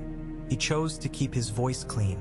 "You've come to see the animal," he said to Rosalind. "I have come to see a man," she returned, not unkindly, which irritated him more. He shifted and the chain spoke for him. He glared at Robb because he knew how to do that and did not know what to do with gentleness. "Take me to the Viper," he said. "Let him do what he dreams of. I grow tired of being the middle of a story." "You were the end of one," Rosalind said, and the quiet of her voice made him flinch as if a whistle had hurt his ear. "That gives people the right to begin another." After she had gone he spoke again and said names as if they were armor. The names of men he had served, of men he had killed beside, of men he had sat with over salt meat. Robb listened. He did not barter. He asked one question, and it was not the question the man expected. "Did you think of the children?" Amory Lorch blinked, then remembered to sneer. "I thought of myself," he said. "It is a habit picked up in the service of great men." "Then we are finished here," Robb said. He sent the letter to Dorne with the promise written again as if writing it had power. Sometimes writing a thing makes it true to men who fear the page more than a sword. He sent another to Oberyn through the Bone Way with 3 spare mounts and a man whose feet could find their way without thought. He sent 2 extra guards with Lorch and a fry who had not yet learned to hesitate and needed to learn it where men could see him learning. 3 days later, a raven came from Sunspear, short and without orange. "The day is coming. We keep the water hot. Bring what you have promised." It said nothing of delight, nothing of revenge. It said the tools are laid out. On the same day, a second raven came out of a gray sky like a thought no one had wanted to think. The hand was Tyrion's. Cramped wit pushed through a dull quill. "It is my fortune and your nuisance that we are cousins in outrage." He had written a letter that said almost nothing and said everything in its choice to be sent at all. "The city tightens like a fist. My father stretches his fingers. The Tyrells look at their gardens and their daughters and decide those will always come first. Should you decide to write poems with steel to the west, I would advise rhymes that make horses limp." Robb burned the letter after he had read it twice and then told Caitlin what was not in it. That there were men in the city who would not die for it, and that if the West became more than a rumor, the old lion would come to see why men had the gall to pasture their wolves in his hills. The blackfish smiled without humor. "We will see how he looks in daylight," he said. They saw sooner than planned. A piece of news arrived carried by a man who fell off his mule at the edge of their pickets and lay on his back laughing because laughter was the only thing left that kept his throat open. Tywin had left the city with his lifeguards and 3 companies of knights and a sack of advice for the men who remained. He had not declared his road. Men do not declare when they are coming for their own houses. Robb felt the road under him begin to change as if a creature had chosen to curl in the dirt. He pushed hard for the ridge that looked down across the gold road and made the men who knew the terrain talk until they ran out of words and had to point with their fingers and their eyes. He sent riders like nails driven into the soft wood of rumor. He sent the great John with a band to the north to stir the pot around the Golden Tooth and leave fires where only smoke would be seen. He pulled Bolton short and held him close. He did not care whether the man found that a compliment or an insult.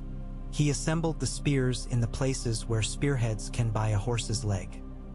He brought the archers behind folds in the earth where arrows can make a sky where a man has no business looking up. Then he waited. Waiting is war's true profession. Tywin came as if the road owed him rent. The red banners went ahead like arrogance made cloth. The gold of the armor beneath glowed like old teeth. The pace was quick and unafraid. Robb did not take pleasure in the sight. Men lied to themselves about such things. He took measure. There were fewer than he had feared and more than he would like. He watched the column snake and saw where a man had made a choice to trust speed over scouts. He saw where the choice could be punished. The opening of the fight was neat. It always is, the way a letter is neat when the seal is intact. The first volleys were disciplined and the first screams had the cut of shock. Robb kept his hands on the signal and did not let anyone tell the archers to be generous. He moved the van as if he were shifting a chair to keep the sun off a sleeping woman. The Lannister front tried to turn and could not because the road and the hill had become his men's hands. The rear bunched and then loosed where the ground led it. The center did what a center does. It chose, briefly, to believe it could be the front and the rear at once and then remembered it was a center and bent. Tywin was in the midst somewhere under a red banner that pretended to be only another piece of cloth. Robb glimpsed the knot and let it be for the time a man lets an enemy feel safe because something useful is happening elsewhere. He saw the first line of Lannister knights break through a screen of spears and tumble into a pocket where Blackwood bowman had chosen to be at the start of the day and felt, in his bones, the satisfaction that comes when a thing you were told would work works. Then the fight lost its neatness. Fog off the low river came up like a lie made substance. Men found themselves swinging at men whose colors they did not see. A band of Northmen overreached. Pride caught their heels and they fell into the wet where horses were more dangerous than swords. Robb turned a wing without planning to and moved into a space that had not existed a breath earlier. He knew, suddenly and coldly, where he was, in the place where battles are not won by plans or lost by cleverness but decided by the simple ability of men to keep doing the ugly thing in front of them for a little longer. He did not see Tywin. He saw, instead, a standard tilt and rush away and knew some man had told some other man to get the old lord out of the teeth. He did not pursue. He held. He let the holding travel down the line like a word said clearly once and then repeated properly. Bolton appeared at his left as if the pale man had been kept in a pocket for when he was needed. The Karstark men did not break. The Freys surprised themselves by not making a mess. Grey Wind took a man off his horse and left the horse for a manderly boy who had never owned such an animal and grinned even under his fear as he kept his seat. By afternoon the field was theirs in the way a field can be said to belong to anyone on the day it has been asked to carry this. The Lannister dead lay in a pattern that would be argued over for months by men who like to argue about the shapes of disasters. The living limped off the ground with pride or without it, and some of them would live long enough to tell their sons which of the two mattered. Tywin had gotten away. Robb's men wanted to be angry about that, and then found they were too tired and too relieved to choose anger over bread. They took prisoners. Some of them spoke of roads. Some spoke of houses. One spoke of an old man's silence like a heavy coat. They found a banner torn and trodden and carried it like a trophy and like a corpse. They found, at last, a chest stamped with the Lannister seal that contained nothing but clean shirts. The Great John laughed until he nearly fell over. Night came up with the smell of trampled grass and wounded horse. Rosalind stood beside a man whose leg had been broken and held his hand while the bone was set. She did not flinch from his scream. The scream startled only the geese. Catelyn went from fire to fire with a cup and made the motion that says drink even when a man wants to tell you something clever. Robb sat at the edge of the field where the last light still lived and watched the curve of the road where the old lion had slid out of his hands like a fish that learned to jump just then. Oberyn's letter reached him the next morning. The hand was quick and at ease with irony. Your man rides to me with your gift. I will unwrap him slowly. Tell your mother that I am very courteous at table. Tell your wife that I am sorry for the kindness she will have to have. I will not ask for the mountain because a mountain is not moved by asking. But I will meet him when the weather permits. Keep doing things that make your enemy move at a pace not of his choosing. Men who run forget that they are carrying knives.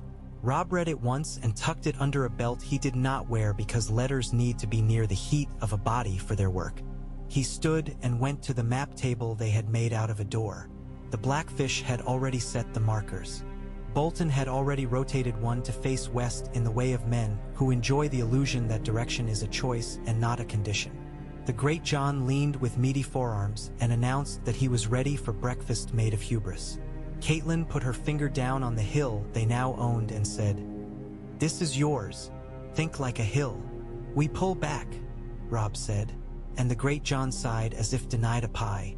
"He left in order. He'll bite if we follow. We hold this ground. We make him wonder if we know his house better than he does." He pointed to the line that went south. "And we make sure that as long as he rides, there is a Dornishman cutting thread he thought was tied yesterday." They did not pursue. They cleaned the field. They buried their dead and left the enemy to either claim or rot. They sent small bands to knock on the doors of small lords who had thought themselves too small to be counted by anyone but the man who held their taxes. Those lords opened their doors and found themselves counted anyway. Robb did not take oaths from all of them. Oaths sour. He took bread and salt and names. He remembered the names, and men who gave their names and saw them remembered began to speak his without the reflex flinch that comes with new kings. News gathered to him in bits. Tywin had fallen back not to the Golden Tooth but beyond it, skittish of being caught in its mouth. The city had grown quieter because quiet is one of the things fear knows how to do. The Tyrells had sent more men home than the court had thought wise. A boy in Lannisport had been caught drawing a wolf on the wall of an alley and beaten by a father who sold leather straps for a living and did not enjoy irony. A ship from the Stepstones had taken on enough Dornish salty talk to turn back some red wine galley at the Mander's mouth. On the Boneway, a man named Ares had sung a song with 7 verses about a spear with manners and been paid by a lord who would have denied that he liked songs. The letter from Sunspear came with a sprig of some herb pressed flat. Said only, "We are ready for the public act. Bring a witness you trust." Robb sent his answer with the same raven. He chose the witness at once and without speaking of it to anyone. Catelyn would not thank him. She would not say he had chosen well. She would simply dress and go and hold up the end of the word that women hold when men are busy with banners. When they set out south to hand a man to a prince, the army did not move. Robb took a small escort and the wolf and the Great John, because he would not be ordered to stay behind and because sometimes the obvious is better protection than any trick. He took Rosalind because he did not intend to teach her that the most important parts of his life would be hidden from her. He took no one who thirsted for a story to tell when they returned. He sent Bolton northward with a task as neat as a folded napkin. Make mischief the way a draft makes men look up, constantly and unsure where it comes from. The Boneway in late summer was not the oven men told stories about in the Riverlands. It was dry and it was close, and the air lived in your mouth like a petulant child, but it did not kill. The men of the passes watched with the thin patience of men who know every noon for 50 years will look like this. They took the wolf's measure, and he took theirs, and contentment settled like dust. Sunspear announced itself in light. The stone held heat and gave it back slowly. The shadows were clever and generous. The scent of oranges was not a letter's perfume here. It was the fact of air. Oberyn waited for them in a court with a tiled floor that had learned by centuries how to be cool under a man's bare feet. He wore no coat. He wore a shirt so fine it might have been a suggestion. He was barefoot. He smiled when he saw Catelyn as if she had won a wager he had made with himself about whether she would come. "You will stand with me?" he said to Robb in a tone that made the words an agreement already kept. "You will not say anything. You will think whatever you like. You will look at what is happening and you will not look away." He tilted his head at Catelyn. "You will hold the name of the child in your mouth, and if anyone's mouth shakes, it will be mine." They brought Amory Lorch into the court at midday. The light fell in clean squares. There were no drums. There was no pageantry. Doran sat in a chair that had been in this court before any of the men in it had been born. His hands were folded and still. He did not look at Lorch until the man had stopped moving. Oberyn stood with the spear in his hand and a stillness in him that had nothing of ease. The spear was ordinary. Amory Lorch looked smaller in this place than he had in the wagon. Rosalind stood beside a pillar and lifted her chin once, and then kept it still as if a bird perched upon it needed her to be a tree. The prince spoke the name. He spoke the names. He did not shout them. The room learned something about volume. It is not how loud a word is that makes it cut. Lorch tried to speak and was given no room to do so.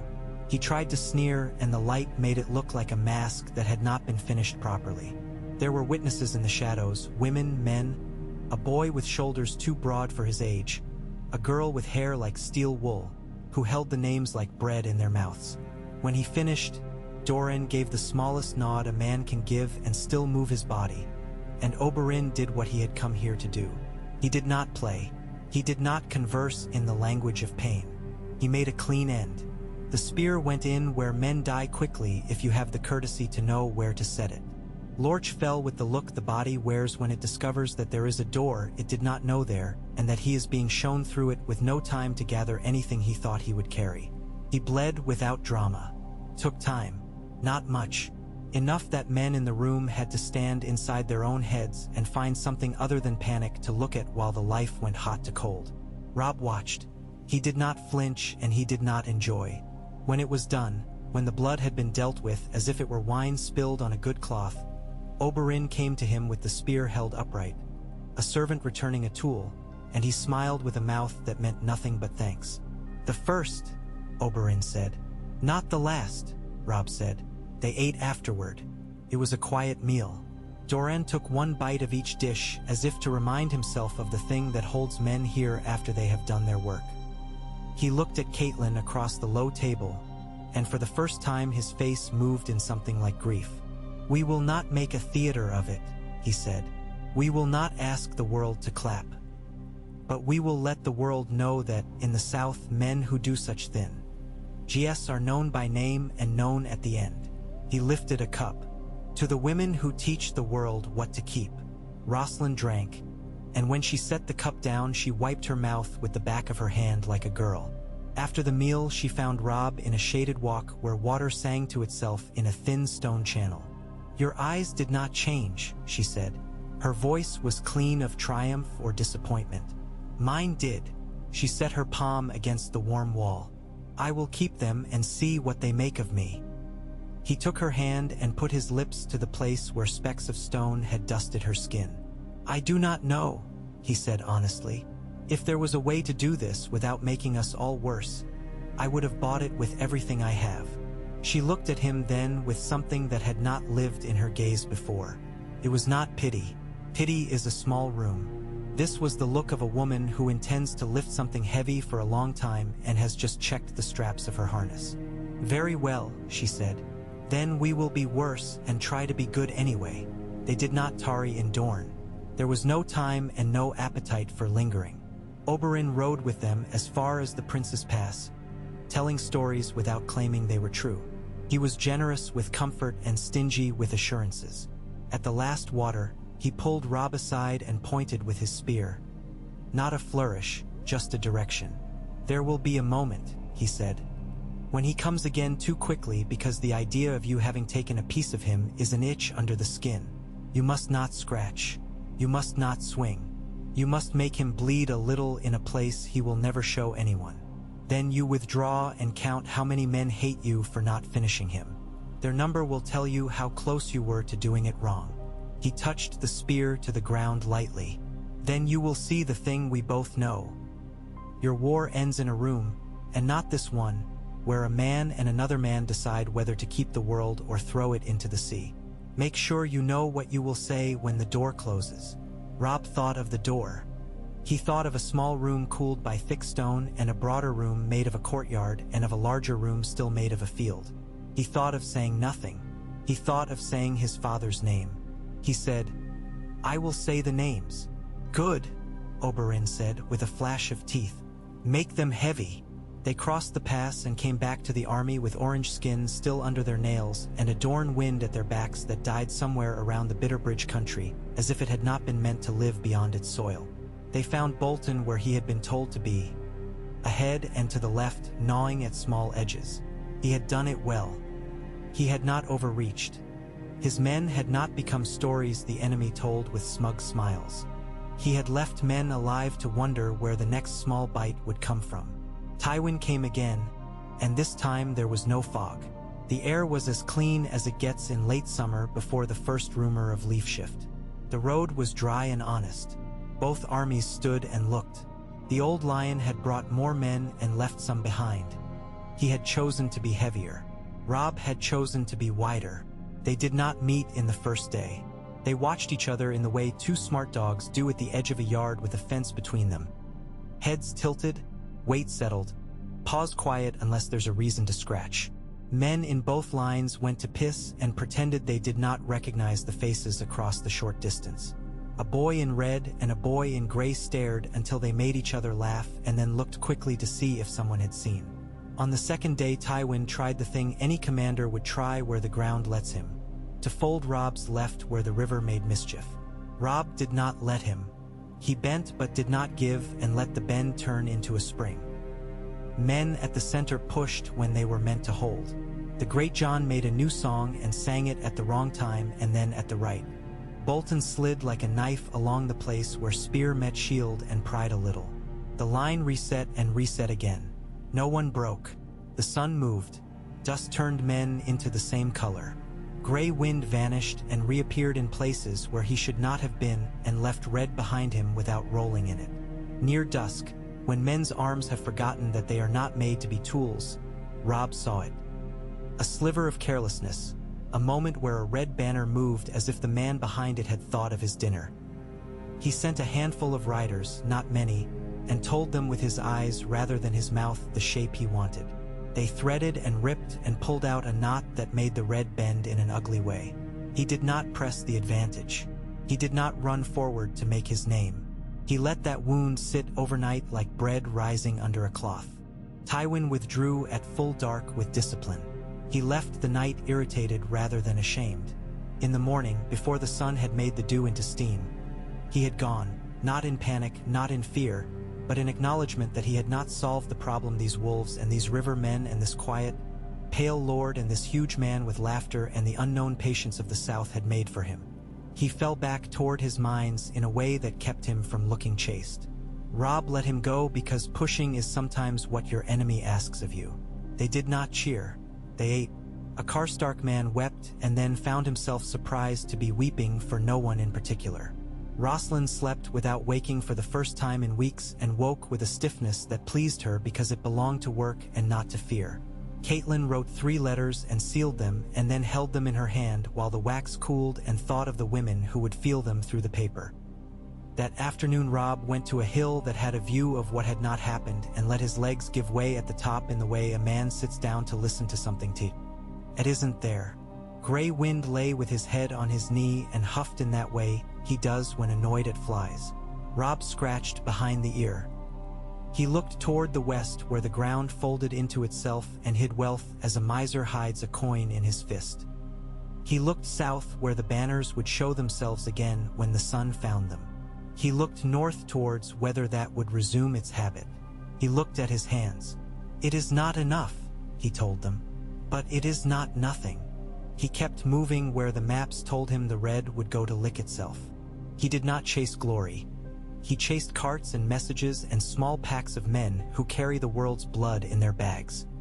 He sent 2 bands to chew at the trouble around Lannisters and told them to come home at the first sign that pride had gotten into their boots. He told Bolton to stand with a foot in a stream and let men come and break their ankles on the stones he set there. He told the Freys to hold this time and to hold again the next. He told the Blackfish to show his face in 2 places at once, something men have accused him of doing since he was young enough to enjoy the accusation. He kept the army fed. Amid all that, the small things that keep people went on as if they had never heard of banners. A girl found she was with child and did not weep because she liked the boy and the boy had not died yet. A man lost a tooth and sat with his tongue worrying the space for an hour because the clean sorrow of a lost tooth is easier to live with than the sorrows that cannot be found with a finger. A boy carved a little wolf's head for a string around his neck and gave it to the woman who had washed a shirt for him when he stank of other men's blood. She wore it and remembered her mother's kitchen and never told him that it had done that for her. One evening, after a day of no news and bad stew, a raven beat down out of the north with a letter from Deepwood Motte. A woman's hand, steady as a tailor's. Asha Greyjoy wrote in a style that would have been insolent if it had not been efficient. Your house has been chewed and spat. I have taken back more of it than I care to tell my uncles.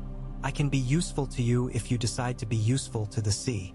Bring me a promise and I will bring you ships that do not have krakens on them. He read it twice and felt a small warm thing in his chest that had not been there. It was not trust. It was the appreciation a man feels when another person has decided to be the kind of trouble that can be used. Catelyn read it and set it down and put her hand over it as if the paper were a skittish foal. If your father were here, she said, he would go north with as many men as he could bear to leave the south without. He is not here. You are. She looked at him in the way she looks when she will not forgive but will not abandon. What will you do? I will send men, Robb said. Not enough to starve us here. Enough to make a difference there. I will send men who can live in wet and in wind and not complain. I will send men who know that stealing something back is not stealing at all. Good, she said. When you have done that, you will sleep. I will sit, he said. Close enough, she allowed. They sent Umbers north, because the big men know how to be cold and cheerful both, and because it pleased the great John to imagine barrels floating with wolves painted on their sides. They sent Mormonts, because the women there do not complain and do not let their men complain near them. They sent men who have remembered their way around trees. They told them to write if there was anything in the letters beyond bad weather. They held the west with the rest. The next thing was not a battle. It was a parade of small choices that, strung together, amounted to a road. A lord with a green hill on his shield decided to keep his head down and open his cellar to whoever knocked with a quiet voice. The quiet voice wore no lion. A band of men from the mines broke the habit of their house and went east for a fortnight to see what hunger looked like there, and came home with a respect for men who have to coax bread out of ground that resents them. A septon told a story in his little sept by the mill that turned the Lord of Light and the old gods and the seven into neighbors rather than enemies, and found that his people prayed better when they were done arguing. A butcher's boy, grown too quickly into a butcher's man, chose not to take a coin he could have taken when he weighed meat for a weary archer with a limp. The archer repaid that small honesty later with a warning that kept the butcher's boy from being put to sword when a red banner came through at speed. Robb lived in this net of decisions and tried to keep from pulling too hard on any one thread. He attended to the things men bring only to kings: a miscarriage, a dispute over whose sheep were whose, a squire who had been too eager with a girl and needed to learn how to ask first, forever, always, and how to understand no in any tone of voice. He attended also to the things men wish they could bring to no one: a head brought on a pike, a rumor of a man who said Robb Stark had promised and would not, a letter that said his sister smiled too much now and that a song had been written about the color of her hair. He sat with that letter and crushed it in his hand and then smoothed it again and then burned it because he could neither carry it nor throw it away. He dreamed once of King's Landing. Not the throne, not the Red Keep, but the smell of the river there and the sound of women whose backs ached from standing at the same window for too long. He woke and felt that the city would have to be faced, the way a man must face a certain slope to get where he is going. He turned his head and found Rosalind awake and watching him with eyes that do not demand an accounting. He put his hand out, and she set her fingers between his as if that were the door to the room he had tea. "Oh, enter. News from the south." Oberyn had met the mountain. It came over 3 days in 3 parts, each carried by a different bird and each written in a different hand, as if the day itself had been divided and men had grabbed the pieces nearest them. The first told of a challenge that had been accepted as if it were a jest and then became a law. The second told of the circle drawn and the way men have always loved circles because they make the world seem solvable. The third did not tell what happened. It told only that a great noise had been heard and that everyone had stood very still afterward as if the sound had asked a question. A fourth bird, small and ragged, arrived 6 days later with the clean script of Doran Martell. He lives. The mountain does not in any way that matters. There will be those who say otherwise. Let them. This letter will not be made public. This act will be carried in bodies, not banners. Robb closed his eyes. He did not cheer. He did not feel triumph, because triumph belongs to the moment and then it refuses to return your calls. He felt something steadier and uglier, that a notch had been cut into a tally stick. He looked at Caitlin and she nodded once, slowly, and then looked away as if ashamed to have wanted this and relieved to have it done. The day after that, a rider came from the west with his horse lathered to the knees and his saddle strap hanging by a prayer. He fell into the dust and told, tripping over his tongue, how Tywin had drawn back to a place near the crag and dug in like a man who has decided to sleep in the doorway of his house with a blade across his knees. He told of men sent to distract him being caught and not killed, sent back with their hair cut in a ridiculous fashion, a joke meant to say, I can laugh, I am still myself. He told, too, of a rumor that a certain twin had become master of the fords near the Mummers Ford, and that this twin was going to make sport of any Southron who thought himself quick in that water. Robb listened, nodded, and sent men who had been raised near rivers to go say hello. The slow strangle of a campaign continued. Food mattered more than killing. Boots mattered more than banners. Robb learned to recognize a certain short cough that meant an old wound had chosen today to remind a body that it exists. He learned to see the way a man carries his head when he has a fever and is pretending not to. He learned to leave certain arguments alone because the men having them needed the heat more than the conclusion. In a field near a stand of poplars that made a sound like a river when wind goes through their leaves, he met with 3 lords of houses that had never meant to be enemies of anyone because there is no money in it. They brought cheese and bread and a clerk who had been chosen because his hands did not shake. They wanted to promise him nothing and get much. He let them do it. He asked only that they not carry water for the men who would come to take their children for fun. He watched each man's eyes when he said it. 2 nodded sincerely. The third was a liar. He would have to fail in some other way later, when the day turned and demanded a payment he had not saved for. He wrote to the wall and got a letter back that smelled of old smoke. The words were plain. Snow, crows, things in the woods that make no sound and leave no droppings. He read it and put it under the corner of the map where the north lives, and he set a stone on it so it would not blow away. He looked north more often than was a comfort to any man trying to hold the west. At last, the shape of the thing in the Westerlands changed. It is hard to say when. These things shift inside you, and only later do you find that your hands know a new path. Tywin went from coming to going, from pressing to holding, from biting to keeping his mouth closed tight over his teeth. He went from directing to counting. Robb went from reacting to deciding which part of the field would be allowed to matter that week. Men began to speak of him in the West as if he were weather that had to be lived in. Some of them began to speak of him with a tone that made their wives put down their cups and look at them with interest. He did not become careless. He did not begin to imagine himself chosen by gods or by the kindly lies men tell their kings. He became, instead, more ordinary. He ate when he should. He slept when he could. He put his hand on a map and moved his finger and then moved the men woodenly across the ground in his mind and then in reality, and learned, most days, that his mind and the ground had been in conversation and that both had compromised. He stood on a ridge one evening with the Blackfish and Bolton. The sun was going down behind the low backs of the hills and lighting them from behind so they looked like old lions. He pointed to a notch where the road went through and said, "There." The Blackfish grunted approval because someone had taught him long ago that generosity with praise is a good way to make men lazy. Bolton said, "A good place to leave a thing to be found." Robb looked at him and did not ask what the thing should be. "Something that makes them angry and that they must carry," Bolton said with a small, courteous smile. "We will find it." Letters came from Dorne less often now, and when they came they were short. "We hold the march. The reach tires of bleeding. We find that we also tire of heat." Doran wrote once more at length and told Robb a story in which there were 3 men and a road and a river, and the moral of the story was cumbersome and unromantic.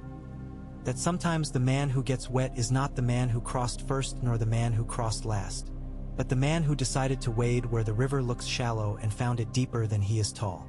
Robb read it and understood and sent back a story that had trees in it and a girl climbing them and coming back down because she had heard a mother say her name. A raven broth. T-word from the Eyrie that was both a gift and an insult. Lisa Tully would not send men.